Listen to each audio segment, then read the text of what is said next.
आपलं मनोगत व्यक्त करावं।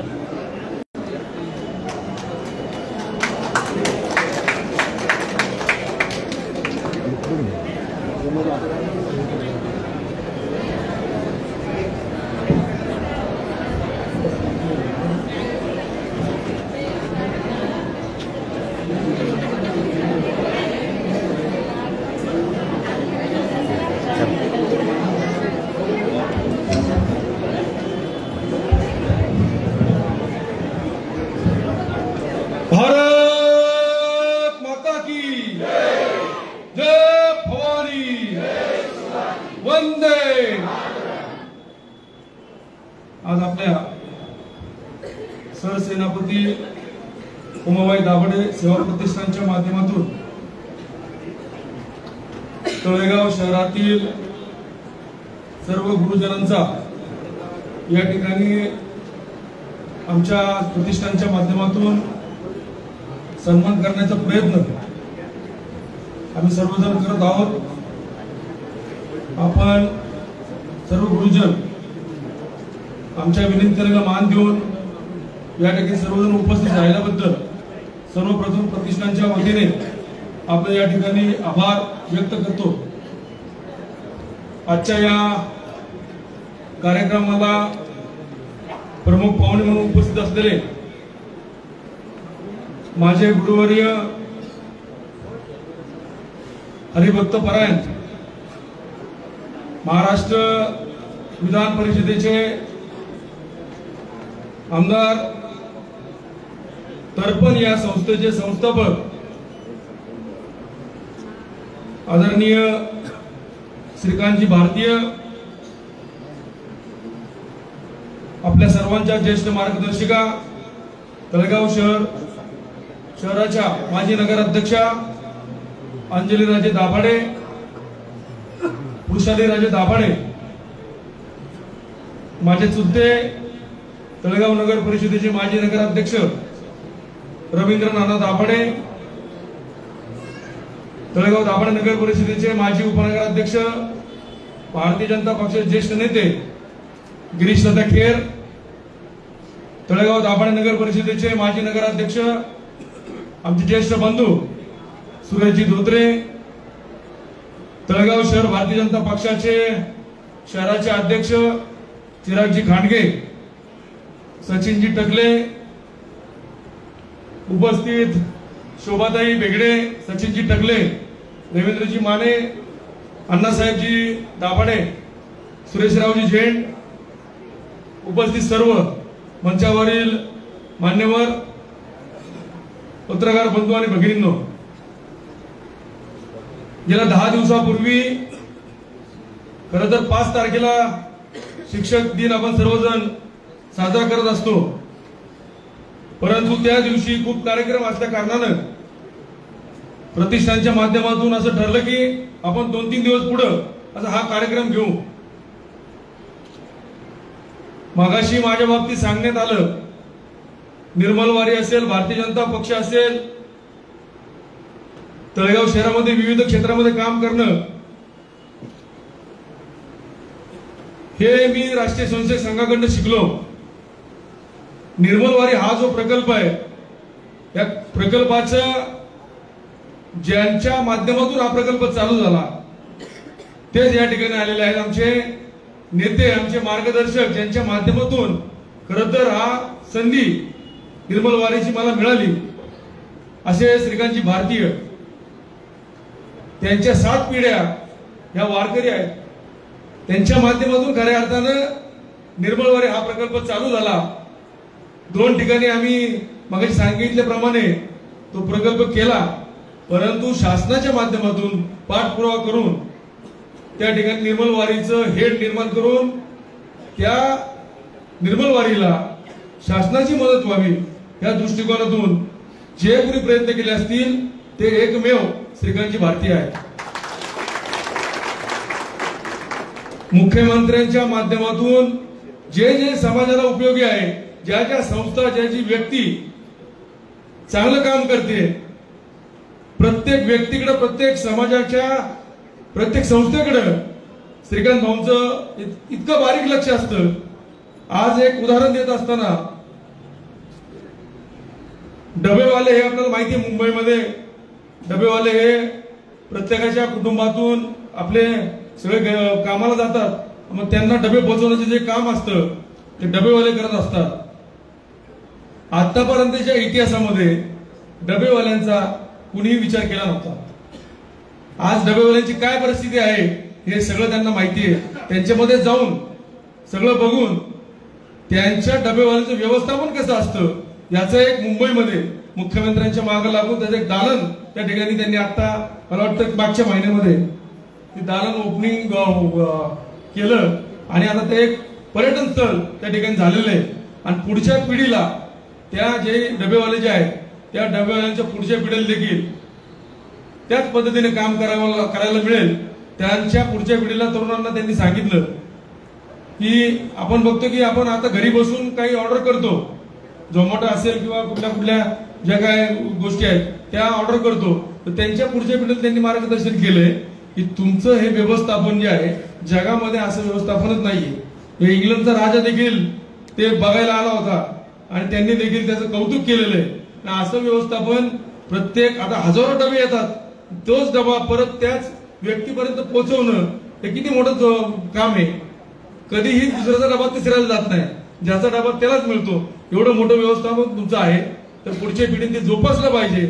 म्हणून आपण पुढच्या काळामध्ये जे बदल घडत आहेत तर आपण देखील त्याच पद्धतीने ऑनलाईन पद्धतीने आपण आता तुम्ही स्वतः मार्केटिंग करून स्वतः त्या वस्तू बनवून तुम्ही देऊ शकता, असं पुढच्या पिढीला देखील त्यांनी मार्गदर्शन केलं. निर्मल वारीमध्ये बॅकबोन जे म्हणतो रात्री 2 वाजता 3 वाजता अनेक अडचणी येतात. 2-2, 3-3 वाजता श्रीकांत भाऊला फोन केले की एक रिंग मध्ये फोन उचलणारे श्रीकांत भाऊ. त्यामुळं आम्ही जे काम करतो त्याच्या पाठीमागची जी आमची जी ऊर्जा आहे, माझीच नाही तर अनेक स्वयंसेवक आहेत, अनेक नेते मंडळी देखील आहेत की ज्यांच्या माध्यमातून त्यांच्या मार्गदर्शनाखाली हे काम करत असतात. तर्पण म्हणून एक संस्था आहे, भाऊ सांगतीलच, मी त्याच्याबद्दल अधिक खरं तर बोलणार नाही. तर्पण म्हणून एक संस्था भाऊंनी आता गेल्या 5-7 वर्षामध्ये काढली. आपल्याला माहिती आपल्या देशामध्ये अनाथ आश्रम आहेत, ज्या मुला मुलींना कोणच नसतं, रस्त्यावर पडलेले असतात किंवा सोडून गेलेले असतात, ज्यांना आई माहित नाही, वडील माहिती नाहीयेत, आपला परिवार माहिती नाहीत, असे जे विद्यार्थी आहेत ते मुलं जी आहेत ती महाराष्ट्र शासनाच्या माध्यमातून केंद्र सरकारच्या माध्यमातून त्या ठिकाणी त्यांचा सांभाळ केला जातो. त्यांना 10वी पर्यंत शिक्षण दिलं जातं. 18 वर्षाचे झाल्यानंतर त्यांना त्या आश्रमातून बाहेर काढलं जातं. 18 वर्षाचे असताना बाहेर निघाल्यानंतर त्यांना समज आहे, त्यांना त्यांचं नाव स्वतःच माहित नाहीये, त्यांना आडनाव माहिती नाहीये, त्यांना त्यांचे नाट्यगोत्र माहिती नाहीये. बाहेर गेल्यानंतर पूर्ण ब्लाइंड, म्हणजे कोणच नाही त्यांना.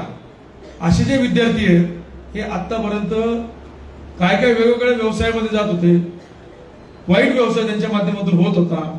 आपल्याला माहिती आहे समाज सगळाच चांगल्या पद्धतीने काम करतो असं नाही.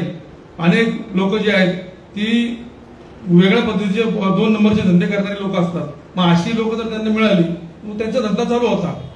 अनेक विद्यार्थी या माध्यमातून वेगवेगळ्या ठिकाणी वाया गेली होती.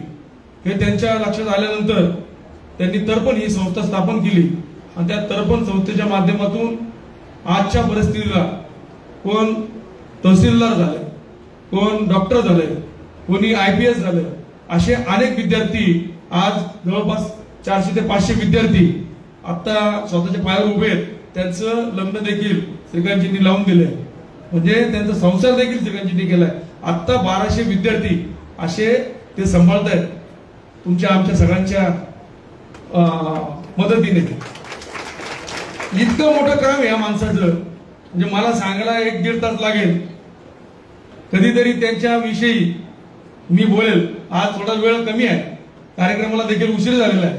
श्रीकांतजी आपण या ठिकाणी मला आशीर्वाद द्यायला आलात त्याबद्दल मी आमच्या संस्थेच्या वतीने मनापासून आपलं आभार व्यक्त करतो आणि असाच आशीर्वाद आमच्या सर्वांवर आपला असावा अशी विनंती करतो आणि माझे 2 शब्द संपवतो. जय हिंद, जय महाराष्ट्र. धन्यवाद. पण श्रीकांतजी आणि संतोषजी न राहून एक सांगावं असं वाटतं, संघ शक्ती निर्दयमय हो खडा यदि देश सारा, संकटों पर मात करा, राष्ट्रविजयी हो हमारा, याच भावनेनं प्रचितांचं एक काम आहे आणि भारतीय साहेब आपलंही काम आहे. हम करे राष्ट्र आराधन, याच भूमिकेतून या प्रचितांचंही काम आतापर्यंत चाललेलं आहे असं मला वाटतं. धन्यवाद. या ठिकाणी तळेगाव शहर पंचकोशीचे पत्रकार बंधू उपस्थित आहेत. मी दीपकजी दाभाडेंना विनंती करतो की प्रातिनिधिक सत्कार बंधू भगिनींचा आपण खाली जाऊन करावा. दीपकजी दाभाडे, माननीय अतुलजी पवार आहेत, मनोहरजी दाभाडे आहेत, आमच्या रेश्माताई फडतरे आहेत, आमच्या रेखाताई भेगडे आहेत, अमीनजी खान आहेत, भसे सर आहेत, मनोहरजी दाभाडे आहेत, पत्रकार संघ तळेगाव दाभाडे पत्रकार संघाचे अध्यक्ष अतुलजी पवार आहेत. महिला पत्रकार कृपया आपण हा सामुदायिक सत्कार स्वीकारावा.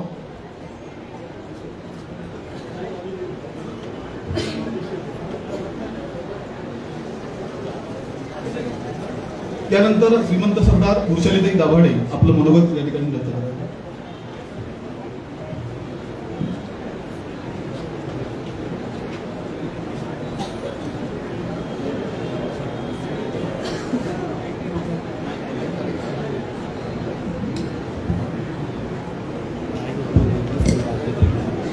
सन्माननीय व्यासपीठ, उपस्थित जनहो, पत्रकार बंधू भगिनी आणि शिक्षक वृंद, मी आज आपल्या समोर उभी आहे आपल्याला काही दोन गोष्टी सांगण्यासाठी. त्यातली सुरुवात आमच्या विनय दाभाडेंनी थोडीशी सांगितलेलीच आहे, पण पुढचंही मला काही गोष्टी सांगायच्या आहेत.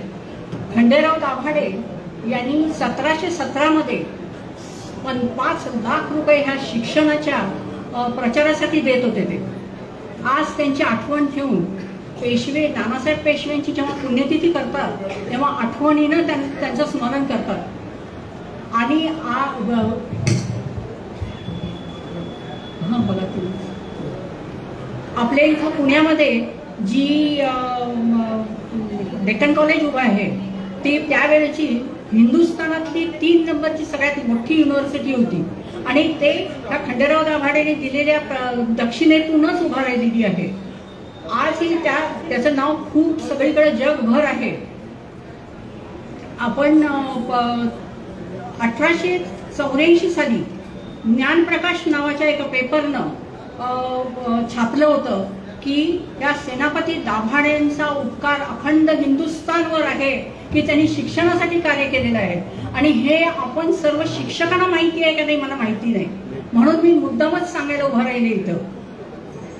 त्याच्यानंतर आपली जी मुलं आहेत ही मुलं लहानपणी जेव्हा जन्माला येतात तेव्हा आई वडील आणखी त्यांचं घर यांच्यावर त्यांचा संस्कार होतो.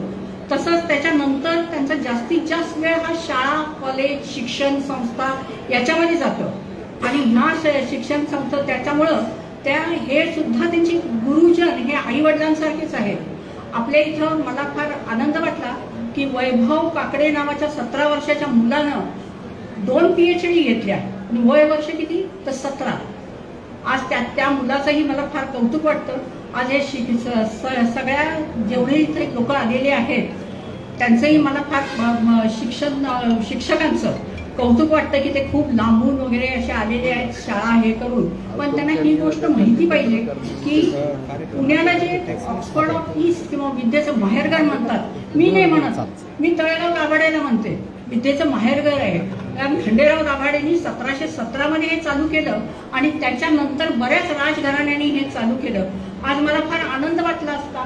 मी ह्या समितीला असं सांगू इच्छिते की खंडेराव दाभाडेंचाही ते फोटो असताना तर मला फार आनंद वाटला असता, कारण त्यांनी सुरुवात केलेली आहे 1717 मध्ये. आज इथं आलेल्या सगळ्या ज्यांचा सत्कार होणार आहे त्या सगळ्यांचं मी अभिनंदन करते आणि थांबते. मावळ 24 तासचे पत्रकार वाघमारे साहेब या ठिकाणी उपस्थित आहेत. आपलं सर्व या परिवाराच्या वतीने मनपूर्वक मी स्वागत करतो. ज्यांची आपण वाट पाहत आहोत ते श्रीकांतजी भारतीय आता आपल्याला मनोगत नाही तर मार्गदर्शन करणार आहेत. त्यांचा परिचय मी या ठिकाणी करून देतोय. पण श्रीकांतजी, माझ्या दृष्टीने आनंदाची गोष्ट आहे की ज्या विद्यार्थी परिषदेचं मी 15 वर्ष महाराष्ट्रात काम केलं तुमच्या मार्गदर्शनाखाली, राजेश पांडे असतील, विनोद तावडे असतील, आणि आज तुमचा परिचय करून देण्याची जबाबदारी माझ्याकडे आहे. माझं भाग्य समजतो. शुद्ध बीजाचे पोटी फळे रसाळ गोमटी असं म्हणतात. संघाने शुद्ध बीज तुमच्यात रोवलं संघ परिवारांनी आणि आजवर आपण अशी ही मोठी अशी वाटचाल केलेली आहे. शैक्षणिक दृष्ट्या आपण M.Com झालेले आहात. मार्केटिंग फायनान्शियल मॅनेजमेंट हा आपला विषय होता. शेतकरी संघटनेचे आपण प्रमुख होतात. शेतकरी आंदोलनात नेतृत्व केलं आपण. 1985 पासून अखिल भारतीय विद्यार्थी परिषदेचे आपण 5 वर्ष पूर्णवेळ काम केलं आहे. 1989 साली आसाम येथे अल्फा आणि बोडो तमिळचा अभ्यास आपण केला, तोही आम्ही आपल्याकडनं ऐकला आहे. 1993 साली प्राध्यापक आणि पत्रकार म्हणून आपण काम केलं. 1994 पासून आपण भाजपाचे पूर्णवेळ कार्यकर्ते आहात. पुणे विभाग संघटन मंत्री, नागपूर विभाग संघटन मंत्री ह्या जबाबदाऱ्या आपण पार पडलेल्या आहेत. 2014च्या लोकसभा निवडणुकीत आपण भाजपच्या वॉर रूमचे प्रमुख होतात. 2015 ते 19 मुख्यमंत्री महोदयांचे विशेष कार्य अधिकारी म्हणून आपण कार्यरत होता. आता 2020 पासून भाजपाचे प्रदेश महामंत्री म्हणून आपण कार्यरत आहात. जुलै 2022 आपण विधान परिषद सदस्य म्हणून निवडून गेला. विधान परिषद आश्वासक समितीच्या अध्यक्षपदी आपली निवड झालेली आहे. विधान परिषदेच्या अशासकीय विधेयके व ठराव समितीवर सदस्यपदी आपली निवड झालेली आहे. विधान परिषदेच्या अंदाज समितीवर सदस्यपदी अशा अनेक ठिकाणी आपल्या महत्वाच्या ठिकाणी निवडी झालेल्या आहेत. तर महत्वाच्या म्हणजे राज्य शासनाच्या दिव्यांग सल्लागार समितीचे आपण सदस्य आहात. सावित्रीबाई फुले पुणे विद्यापीठाचे आपण सिनेट सदस्य आहात. 18 वर्षे वयावरील अनाथांसाठी काम करण्यात तर्पण फाउंडेशनचे आपण व्यवस्थापकीय संचालक आहात. मी मगाशी म्हटल्याप्रमाणे कर्तृत्व, मातृत्व आणि दातृत्व या त्रिवेणी संगमाचा आविष्कार ज्यांच्यामध्ये आहे अशा श्रीकांतजी भारतीयांना मी विनंती करतो की आपण आम्हाला मार्गदर्शन करावं.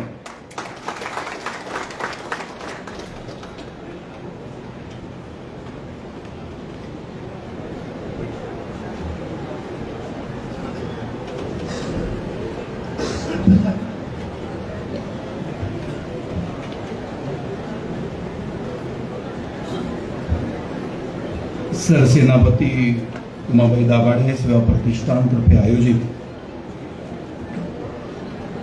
या हळव्या ओल्या पण देखण्या आणि दिमागदार कार्यक्रमाचे माननीय अध्यक्ष आणि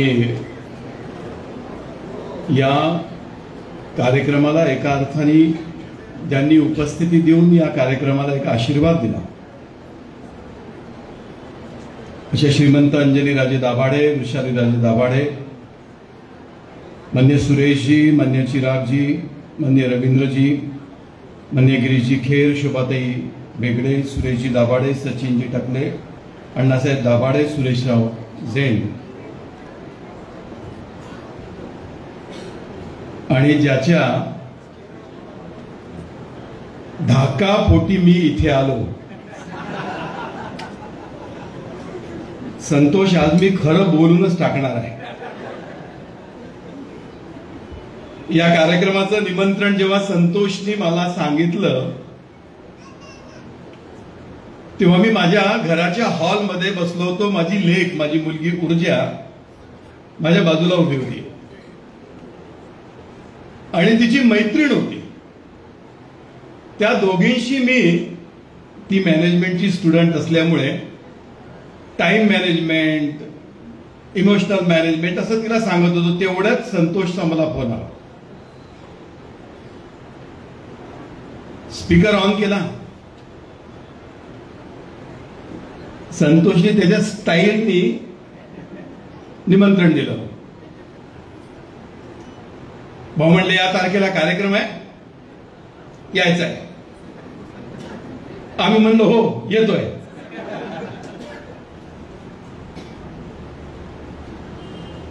ती तिची मैत्रीण मला म्हणाली, कारण फोन तेवढ्यानी संपला, कसला कार्यक्रम आहे, कोण, काही नाही. संतोषचा फोन यायचा आहे म्हटलं, हिंमत आहे. ती मैत्रीण मला म्हणाली की काका जस्ट अनेबल टू अंडरस्टँड, असं कसं काय एकदम हो म्हणलं. तर माझी मुलगी तिला म्हणते की अंकिता तुला माहिती म्हणून सांगते, हा ज्यांचा फोन आहे त्यांना आम्ही वस्ताद काका असं म्हणतो. माझ्या व्यक्तिगत जीवनामध्ये राजकारणाच्या पलीकडली जी नाती आहे, मी तुम्हाला खरं सांगतो, तुम्ही माझ्यावर विश्वास ठेवा. कारण शिक्षक आहेत, पत्रकार बसले आहेत. समाजामध्ये कॅपॅसिटी, क्षमता विकत मिळते, काउंटरवर उपलब्ध आहे. समाजामध्ये विद्वत्ता पण विकत मिळते, उपलब्ध आहे. आजकाल समाजामध्ये क्वालिटी पण विकत मिळते, टॅग लागलाय, तुम्ही पॅकेज देऊन विकत घेऊ शकता. पण तुम्ही कमिटमेंट आणि कॅरेक्टर विकत घेऊ शकत नाही. ते इनबिल्ट असावं लागते. ते मी संतोषमध्ये नेहमी पाहतो. राजकीय क्षेत्रात काम करत असताना विचारावरची श्रद्धा, पक्षावरची श्रद्धा आणि कपॅसिटी विथ कॅरेक्टर, चारित्र्य सार्वजनिक जीवनात फार दुर्मिळ होत चाललाय. आणि ही जपणारी माझ्या व्यक्तिगत आयुष्यामध्ये काही माणसं आहेत, त्याच्यामध्ये संतोष भाऊ दाभाडे आहेत. आणि ही मैत्री मला आयुष्यभर जपायची आहे. म्हणून मी त्यांनी कार्यक्रम सांगितलं की येतो म्हणतो, विचारतच नाही कुठला कार्यक्रम आहे. पण 15 मिनिटांनी त्याचा पुन्हा फोन आला की भाऊ हा कार्यक्रम असा असा आहे. आणि मी तुम्हाला खरं सांगतो, मला वाटलं 4-5 शिक्षकांसमोर बोलायचं असेल तर मी समजू शकतो. 300 शिक्षकांसमोर बोलणं, माणूस एका शिक्षकासमोर बोलण्याची हिंमत नाही करत. पण मला थोडी याची प्रॅक्टिस आहे. माझे आजोबा शिक्षक होते, माझे वडील शिक्षक होते, माझे काका शिक्षक होते. इथपर्यंत ठीक आहे. पण माझी बायकोही काही काळ शिक्षिका होती आणि मी 1 वर्ष प्राध्यापक होतो. पण मी आयोजकांचं अत्यंत मनापासून अभिनंदन करेल की तुम्ही हा कार्यक्रम केला. समाजामध्ये काही क्षेत्र अशी आहेत की ज्या क्षेत्रांनी वेळोवेळी एकत्र आलं पाहिजे, खूप आवश्यक आहे. मी आम्ही ज्यावेळेस शिकायचो त्यावेळेस 35% पास होतं. शिक्षक लोक सांगतील बरोबर ना.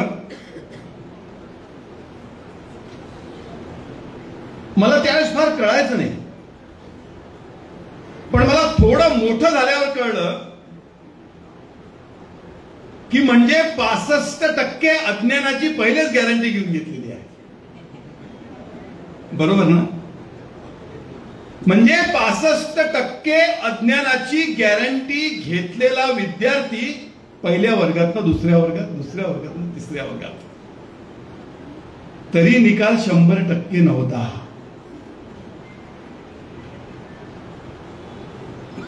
मला बरेच वेळा असं वाटतं की हे क्षेत्र शिक्षणाचं असं आहे की या क्षेत्रामध्ये पिढ्यानपिढ्या त्या ठिकाणच्या शिक्षकांनी आणि शिक्षण तज्ञांनी विद्यार्थी डोळ्यासमोर ठेवून काही बदल केलेत. आता सध्या शिक्षक लोक सांगतील संतोष भाऊ, आता सध्या न्यू एज्युकेशनल पॉलिसीची चर्चा आहे. मोदी साहेबांच्या नेतृत्वामध्ये या क्षेत्रामध्ये सुद्धा भरपूर बदल झाले आहेत. पण सरकार सोडून या क्षेत्रामध्ये प्रामुख्याने शिक्षकांनी एक बेसिक चिंतन करण्याची गरज आहे. म्हणजे मला कधी कधी मी एवढा अस्वस्थ होऊन जातो. आता शिक्षक लोक सांगतील की 5वी ते 10वी पाठ्यपुस्तकाच्या पहिल्या पानावर, मला आठवतं की मराठी असू दे, इंग्लिश असू दे, भूगोल कुठलंही असू दे, पहिलं पान भारत माझा देश आहे, सारे भारतीय माझे बांधव आहेत, माझ्या देशावर माझं प्रेम आहे, या देशातल्या समृद्धतेने नटलेल्या परंपरांचा मला अभिमान आहे. बरोबर आहे. 5वी ते 10वी, काही ठिकाणी 11वी 12वी. पण तो मुलगा जेव्हा फर्स्ट इयरला जातो तेव्हा करिक्युलमच्या पुस्तकावरचं हे पान गायब आहे. तुम्ही बघितलंय? तुम्ही बीएससी करा, बीकॉम करा, बीई करा, एमई करा, तुम्हाला दुर्दैवाने हे पान दिसत नाही. कुठे गेलं पान? कोणी उडवलं?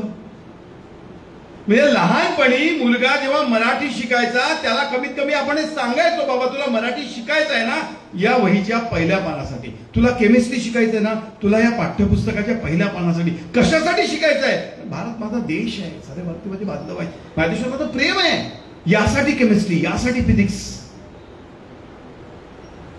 पण ते पोरगा ग्रॅज्युएशनला गेल्या गेल्या पान गायब आहे. खरं तेव्हा त्याला ते पान पाहिजे होतं. पण मग पोरगं ग्रॅज्युएट झालं, पोस्ट ग्रॅज्युएट झालं, कारण वरचं पान गायब.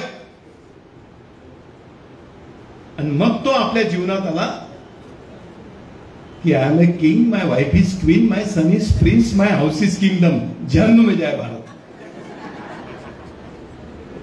कारण कशासाठी शिकायचं हे दुर्दैवानी पहिल्या पानावर कळत होतं गायब.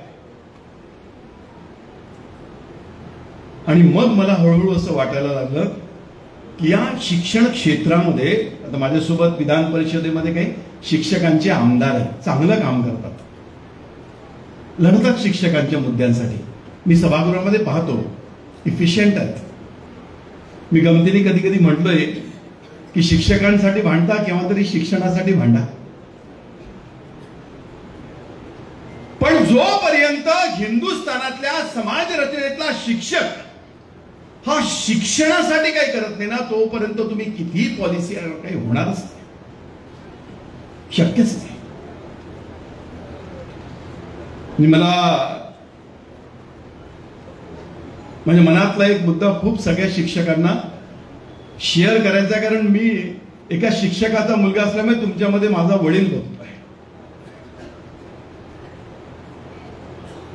फिजिक्समध्ये मार्क्स किती, केमिस्ट्रीत मार्क्स किती, इंग्लिशमध्ये मार्क्स किती. इंग्लिशमध्ये 92 म्हणजे इंग्लिशच्या शिक्षकाचं कौतुक, गणितात मार्क्स किती तेव्हा गणिताच्या शिक्षकाचं कौतुक. आजकाल स्पोर्ट्समध्ये इन्सेंटिव्ह मिळायला लागले आहेत की हा स्टेट खेळ आहे का मग 3%, हा नॅशनल खेळ आहे का तर 4%, नॅशनलचा अवॉर्ड मिळाला का तर 3%. मला बरेच वेळ आजकाल असं वाटायला लागलंय की ज्या मुलाला 6व्या वर्गामध्ये 92% मिळाले ना, तो जेव्हा 7व्या वर्गात जाईल तेव्हा त्याच्या वर्गातल्या अशा एका मुलाला ज्यांनी 42% मिळवलंय त्याला सोबत बसून घेऊन ते 42% तो 84% नेतो का, यासाठी 92%चा मुलगा काय करतोय याचे इन्सेंटिव्ह देण्याची आवश्यकता आहे. तो वर्गातला हुशार मुलगा आहे, त्याच्याच वर्गातल्या एखाद्या साध्या मुलाला तो जवळ घेऊन शिकवतोय का की बाबा तुला 60% असे वाढवता येईल. अशा मुलाला संवेदनशीलतेच्या आधारावर इन्सेंटिव्ह देण्याची आवश्यकता आहे. जोपर्यंत आपण हा संस्कार वर्गामध्ये देणार आहोत ना, तोपर्यंत 92% वाला मुलगा हुशार यूपीएससी क्लिअर करेल, तो अधिकारी होईल. पण कसं होईल माहिती आहे? संदीपजी, यूपीएससी मध्ये 93 साली जीवन मूल्य व्हॅल्यूज नावाचा पेपर असतो, त्या पेपरमध्ये देशात टॉप आलेला मुलगा 97 साली 3 लाखाचा भ्रष्टाचार करताना पकडला गेला. एक्झाम मध्ये व्हॅल्यूज मध्ये टॉप, पण सापडला का? कारण त्याला कळलं होतं की मार्क्स कसे मिळवायचे, पण ते आयुष्यात कसे उतरवायचे हा संस्कार विसरला होता. वर्गामध्ये जो मुलगा बरोबरीच्या लहानशा मुलाला सोबत घेऊन जर तो धडपडत असेल तर त्याचं कौतुक करण्याची आवश्यकता आहे. ही संवेदनशीलता, हा हळवेपणा, हा आपण वर्गामध्ये नंतरच्या काळात आणू शकतो का? जो करिक्युलम मध्ये नाहीये, तो कुठल्या GR मध्ये नाहीये, तो यानंतरच्या काळात सगळ्या शिक्षकांना आणावा लागणार आहे. मी बोलण्यापुरतं बोलत नाही, पण माझे वडील जिथे शिकवायचे आमच्या घरी, त्यांच्या मागे एक बोर्ड लिहिला होता, आम्ही लहानपणापासून बघत आलोय, शिक्षक कभी साधारण नहीं होता, प्रलय और निर्माण उसके गोद में पलते हैं. आम्ही लहानपणापासून आमच्या वडिलांच्या मागच्या भिंतीवरचं हे वाक्य बघितलंय. हा जो प्रलय आहे, हा जो निर्माण आहे, हे दोन्ही भावविश्व यानंतरच्या 40 वर्षाच्या काळात तमाम शिक्षकांना जपावं लागणार आहे. खूप आवश्यक आहे. मी शाळांमध्ये जातोय, मी कॉलेजेसमध्ये जातो, मी विद्यार्थ्यांना मध्ये जातोय. कुटुंब छोटं होत चाललंय. उंबरठ्याच्या आत अशी स्थिती आहे की उंबरठ्याच्या बाहेर सांगवत नाही. कुठली कम्युनिटी रिस्पॉन्सिबल राहील की नाही माहित नाही, पण या देशातला शिक्षक रिस्पॉन्सिबल राहील. तुम्हाला पटो, तुम्हाला आवडो, तुम्हाला नाही पटो, तुम्हाला नाही आवडो, यानंतरच्या 100 वर्षाच्या काळात विद्यार्थ्याला किती मार्क मिळाले यापेक्षा तो किती संवेदनशील आहे,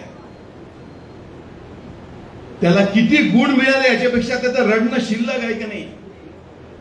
म्हणजे मी आता संतोष भवानीजाचा उल्लेख केला.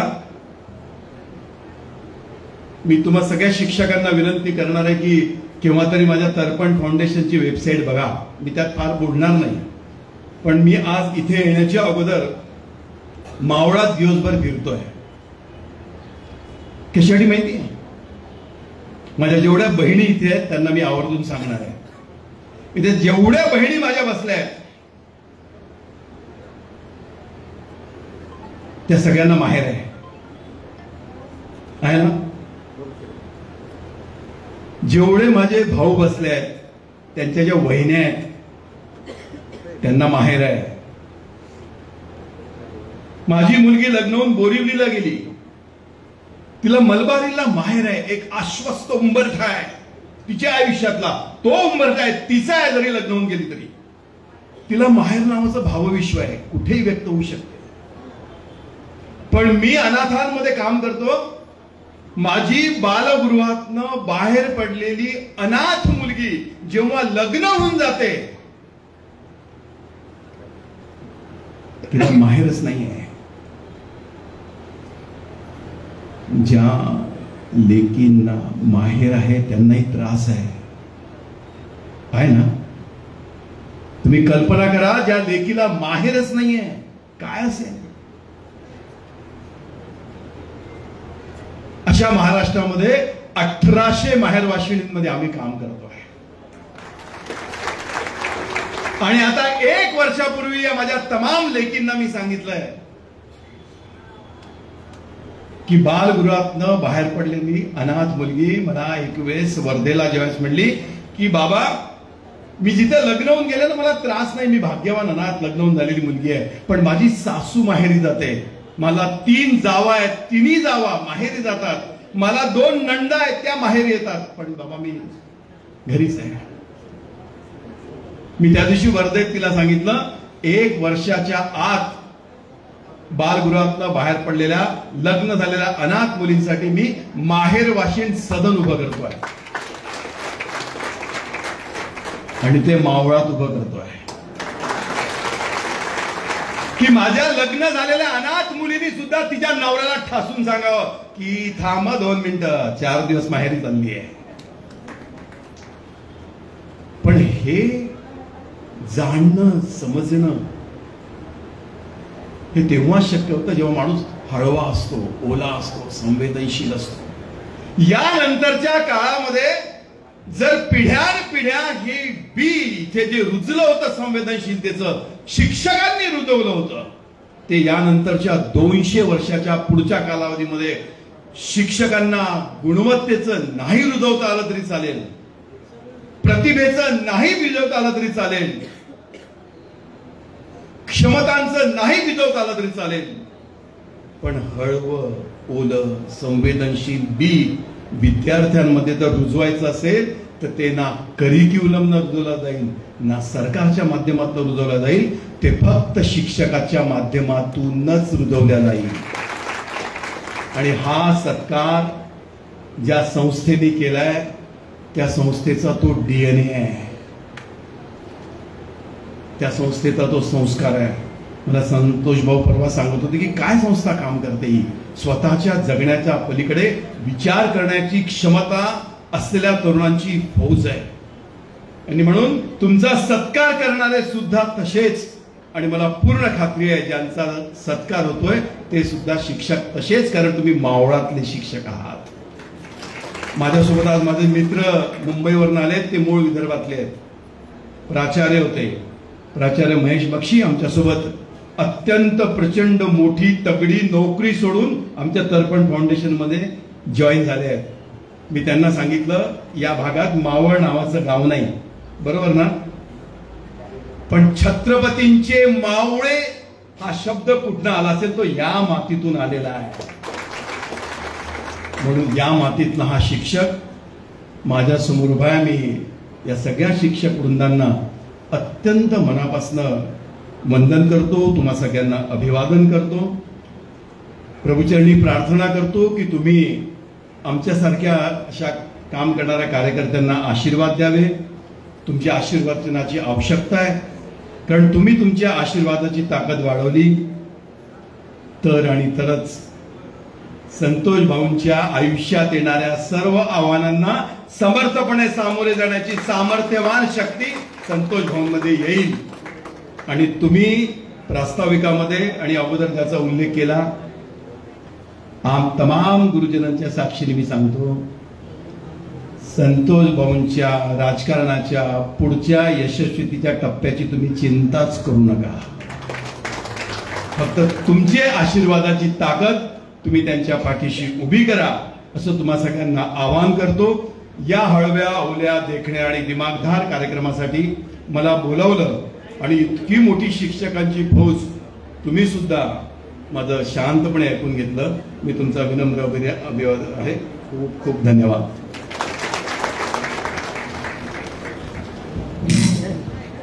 धन्यवाद सर. मुलं शाळेत जातात, आज 8 ते 10 किलोचं वजन पाठीवर असतं. श्रीकांतजी याच्याविषयी काही लक्ष देता येईल का, हा एक विषय. आणि 92% विद्यार्थी जो आहे त्यांनी खरंच मार्गदर्शन करावं 42% विद्यार्थ्याला.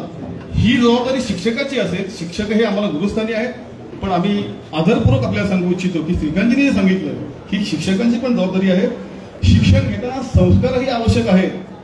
नुसतंच पाठीवरचं किंवा वहीवरचं शिक्षण नको, तर संस्कारक्षम शिक्षणाची आवश्यकता आहे. जास्त मार्कांपेक्षा त्याच्यात संस्कार किती आहेत हेच फार महत्वाचं आहे. आणि जाता जाता एक गोष्ट सांगू नये श्रीकांतजी, की आपण तर्पण फाउंडेशनचा माहेर वाटणीचा जो प्रोजेक्ट या ठिकाणी करताय, प्रशांत पुराणिकपासून सुरुवात करतो.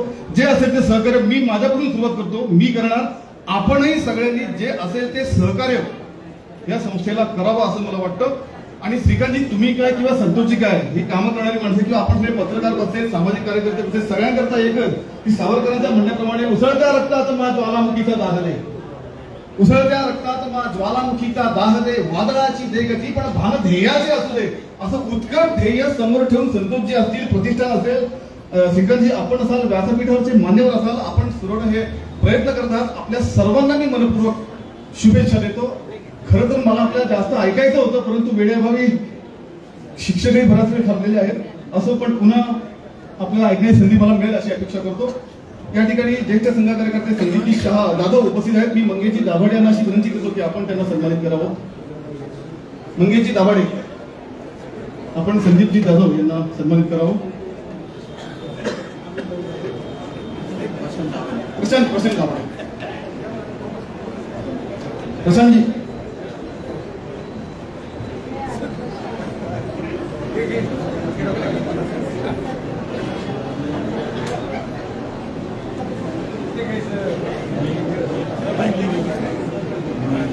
मी महेशजी दाभाडे यांना विनंती करतो की त्यांनी ज्येष्ठ भाजपा सन्मानित करा.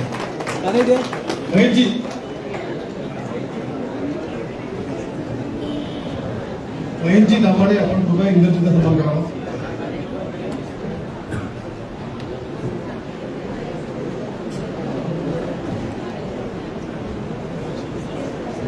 धन्यवाद. यानंतर शिक्षकांचा या ठिकाणी गुणवंत शिक्षकांचा गुणगौरव समारंभ सुरू होतोय. विनयजी दाभाडे, ॲडव्होकेट विनयजी दाभाडे तुम्हाला व्यवस्थित सूचना देतील. त्या सूचनेप्रमाणे हे पुरस्कार स्वीकारण्याकरता व्यासपीठावर यायचे. विनयजी दाभाडे.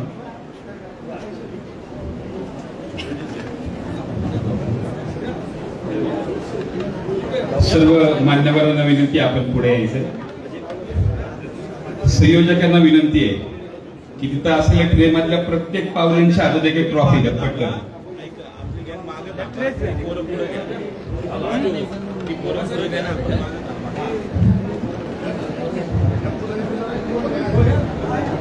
चला, प्रत्येक पावलांच्या हातात एक ट्रॉफी द्या. ट्रे द्या, दुसरा पण ट्रे पाठवा. मुलं आहेत मागे. सिद्धू सर, तुम्ही नियोजन भागात घेतलं. हा, जाऊ द्या. जेवढे पावलं त्यांच्या पावलं जाऊ द्या. एक ट्रॉफी प्रत्येकाच्या हातात द्या.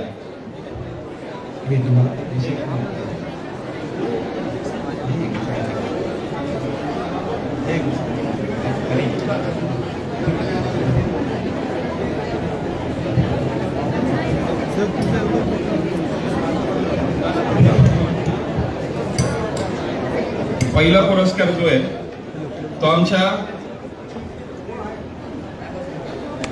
आदर्श संचलित सावित्रीबाई फुले महिला महाविद्यालयाचा सन्मान या ठिकाणी आम्ही करतोय. महाविद्यालयाच्या 10 प्राध्यापिका या ठिकाणी आहेत. मी आपल्या सर्वजणींना विनंती करतो, आपला पुरस्कार स्वीकारण्यासाठी आपण व्यासपीठावरती यायचंय. आणि प्रत्येक मान्यवरांना विनंती करतो, आपण वेळेअभावी प्रत्येकाचा सन्मान करायचा आहे. टाळ्यांच्या गजरात स्वागत करा सावित्रीबाई फुले महिला महाविद्यालय, आदर्श महाविद्यालय.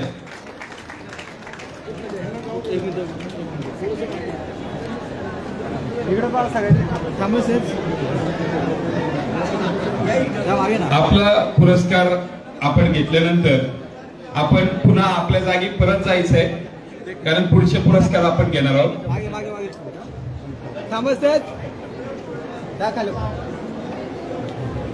छत्रपती शिवाजी महाराज की. थांबा व्यवस्थित फोटो घ्या. थांबा सर, एक मिनिट मागे या सर. पाठीमागे या सर. पाठीमागे सर या ना सर. एक मिनिट सर, पूर्ण सर पाठीमागे या. यानंतर पुढचा पुरस्कार आदर्श ज्युनियर कॉलेज. ज्युनियर कॉलेजच्या सर्व प्राध्यापकांना विनंती आहे, आपण आपला सन्मान स्वीकारण्यासाठी व्यासपीठावर यायचंय. आदर्श ज्युनियर कॉलेज, चला या. आदर्श ज्युनियर कॉलेज. जरा मधले आपले जे सगळे बांधव आहेत, कॅमेरा बांधव, त्यांना विनंती, आपण थोडस त्यांना जागा द्या, पुढे येऊ द्या, आणि मग आपण पुन्हा फोटो काढण्यासाठी उभं राहू. त्यांचाच फोटो आपल्याला घ्यायचा आहे. हा,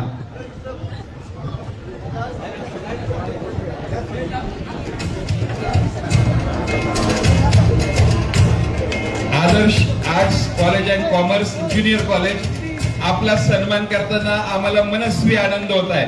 टाळ्यांच्या गजरात स्वागत करा आदर्श ज्युनियर कॉलेज.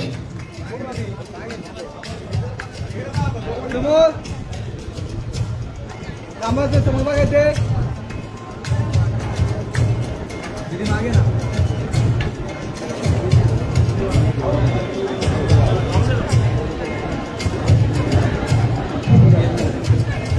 पुढचा पुरस्कार आदर्श विद्यामंदिर माध्यमिक विभाग. 10-10च्या टीमने पुढे या. 10-10च्या टीमने पुढे या. पहिले 10 मंडळी या, मग मागच्या 10 मंडळी या. सगळ्यांचा फोटो निघेल. आहेत ना? किती आहेत? हा, मग या पुढे या. 15.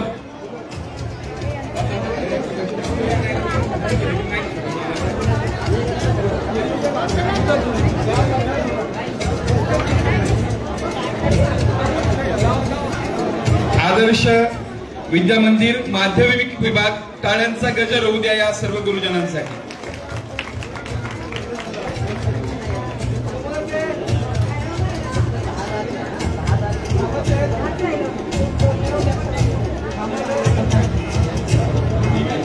आपला पुरस्कार देऊन कौरव करताना मनस्वी आनंद होत आहे. खूप खूप धन्यवाद. चला पुढचा गट, चला माध्यमिक विभाग पुढचा गट.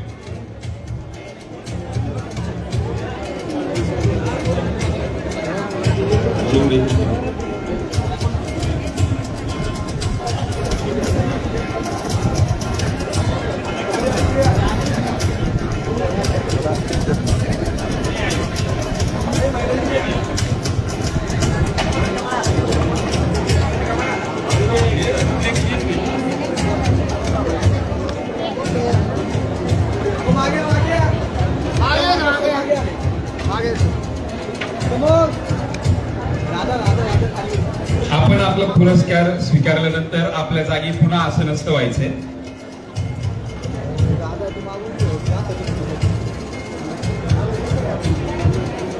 चला पुढचा गट आदर्श विद्या मंदिर प्राथमिक आणि बालवाडी विभाग. पुढचा गट आदर्श विद्या मंदिर प्राथमिक आणि बालवाडी विभाग.